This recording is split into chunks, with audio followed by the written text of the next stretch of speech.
这个攻击的事件，其中一个受伤的人，第一时间是台大病院紧急抢救，才保住性命。台北市长周万安今仔日去台大病院表达感谢，也那迄日勇敢去阻挡不幸所来牺牲的医生时，市府会发1100万的抚恤金，伫台北捷运采纪念碑，也有争取互伊日中烈士。好，我就是要很谢谢你当下，就是我选择中心的时候，又给我加强信心，就是。心肝充满满满的感谢，敬畏牺牲向救命医师表达敬意。台北市长周万安2日下晡来到台大病院，当面向2位台大医师来致谢。因为台北捷运进前发生随机攻击事件，伤者黄小姐接受台大病院医师颜瑞生、颜君荣护理，第一时间来抢救，才保住这性命。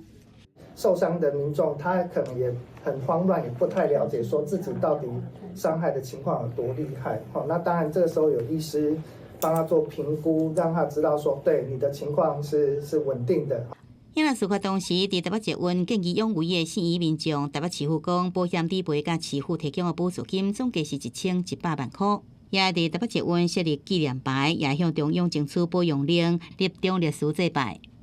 应该珍惜当下的每一天，也希望这样的事情不要再发生了。为了悼念这摆攻击事件不幸的罹难者，台北捷运调工伫事发地点设置悼念关怀专区，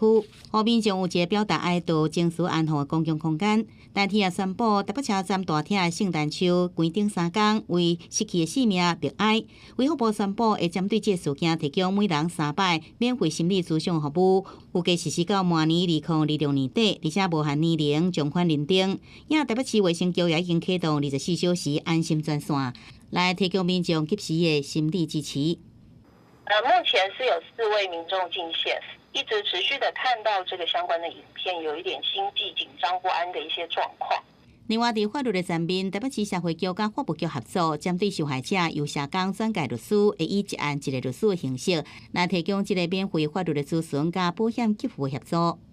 记者综合报道。